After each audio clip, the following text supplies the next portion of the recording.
Perkenalkan, nama saya Maulidi Arkan Muhammad Dai, biasa dipanggil Arkan, dari kelas PTUD dengan nomor induk mahasiswa 230-101-191-30095. Di sini saya akan menjelaskan tentang unggas. Di belakang saya sudah ada unggas ayam jantan dan unggas ayam betina.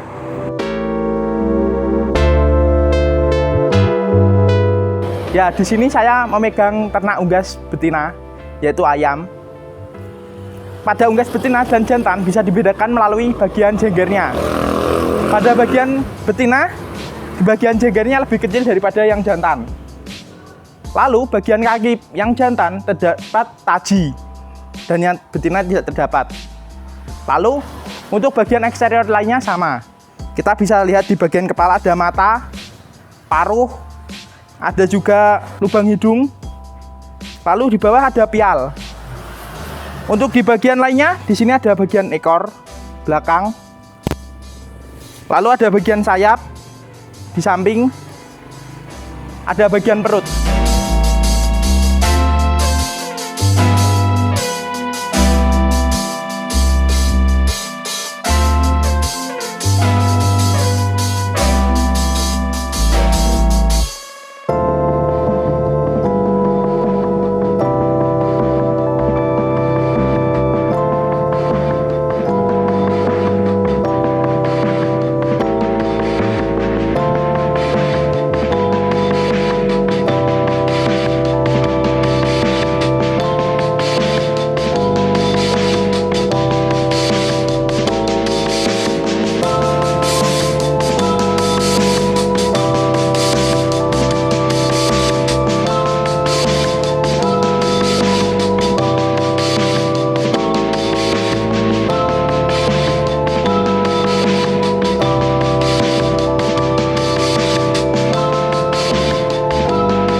Di sini saya akan menjelaskan tentang organ pencernaan dari ayam betina yang sudah kita sembelih tadi.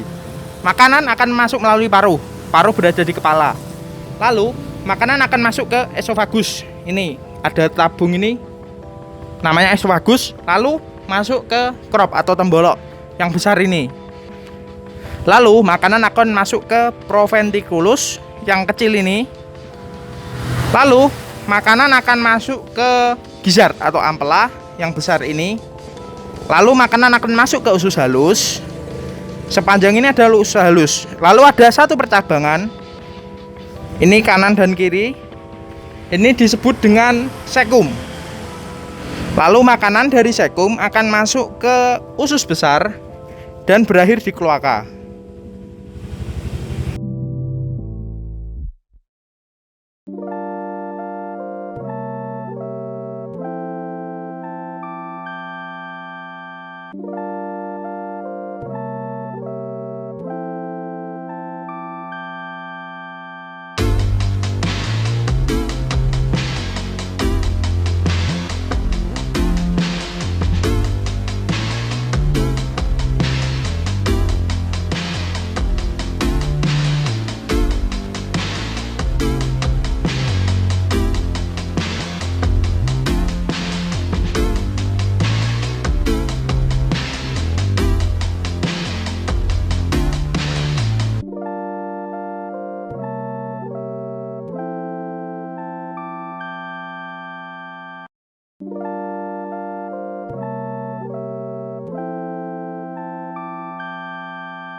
Selanjutnya kita akan mempelajari tentang sistem pernafasan atau respirasi dari unggas. Yang pertama, di sini di kepala kita bisa lihat ada hidung. Udara masuk melalui hidung, lalu masuk ke ring yang terdapat katup di dalamnya, lalu memasuki trakea ini. Lalu ada percabangan yang disebut dengan bronkus. Dan di sini yang ada dua ini adalah paru-paru. Paru-paru kanan memiliki 3 gelambir, sedangkan paru-paru kiri memiliki 2 gelambir. Lalu di dalam paru-paru terdapat alveolus yang bertugas untuk pertukaran udara antara oksigen dan karbon dioksida.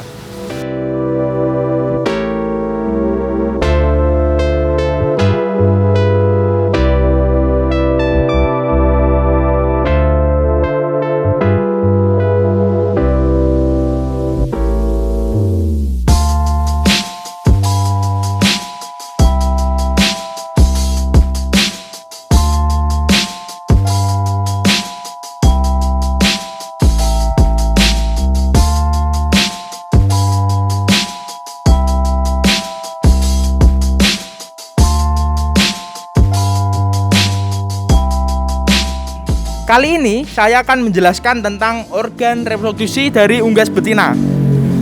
Unggas yang saya pakai adalah ayam.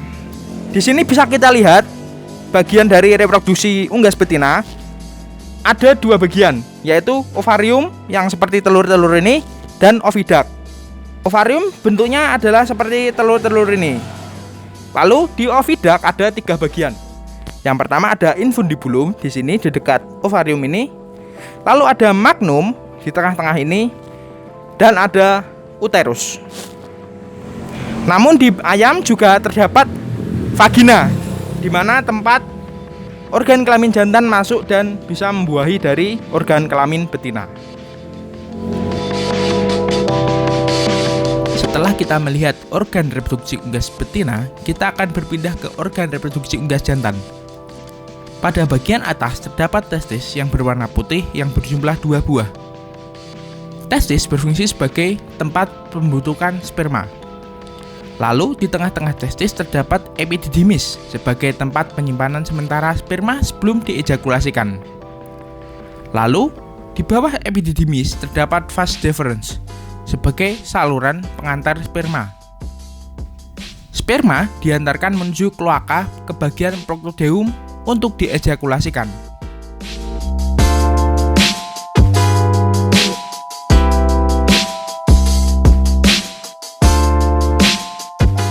Selanjutnya kita akan mempelajari tentang organ ekskresi dari ternak unggas. Di sini bisa kita lihat, di sini ada organ berwarna merah yang berjumlah 2. Di sini adalah ginjal. Ginjal ini akan menghasilkan urin. Lalu urin yang sudah dihasilkan akan disalurkan melalui ureter. Di sini ada saluran yang bernama ureter. Saluran ini akan menyalurkan urin langsung menuju ke kloaka. Karena ternak unggas tidak memiliki kantung urin, sehingga urinnya akan disalurkan langsung melalui kloaka, masuk melalui urodeum, dan dikeluarkan bersama feses.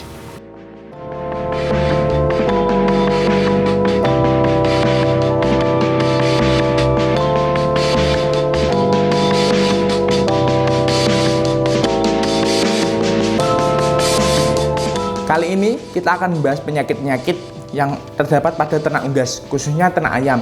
Biasanya penyakit-penyakit tersebut disebabkan oleh virus, parasit, jamur, dan bakteri. Penyakit yang pertama adalah Newcastle disease atau ND. Penyakit ini disebabkan oleh paramyxovirus. Penyakit ini menyerang organ pencernaan, pernafasan, dan syaraf. Gejala-gejalanya adalah yang pertama pembekakan pada kelopak mata, yang kedua adalah pendarahan pada sekatoksil, dan yang ketiga adalah munculnya bintik-bintik merah pada proventriculus. Lalu pencegahan apa yang dapat dilakukan pada penyakit ini? Yang pertama adalah melakukan biosecurity dalam kandang. Yang kedua membuat sanitasi yang baik, dan yang ketiga adalah vaksinasi pada umur 0 hingga 1 minggu. Penyakit yang kedua adalah infectious bursal disease. Penyakit ini disebabkan oleh virus. Gejala-gejalanya adalah yang pertama lemas, sayap menggantung, lalu diare, dan yang keempat adalah pembengkakan pada dorsal. Pencegahan yang dapat dilakukan adalah yang pertama vaksinasi, yang kedua memberikan vitamin, dan yang ketiga adalah memberikan antibiotik.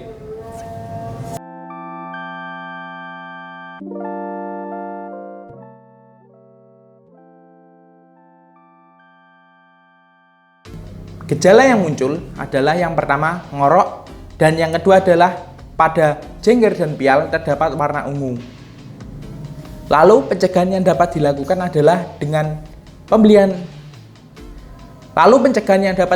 adalah pemberian antibiotik dan pemberian vitamin.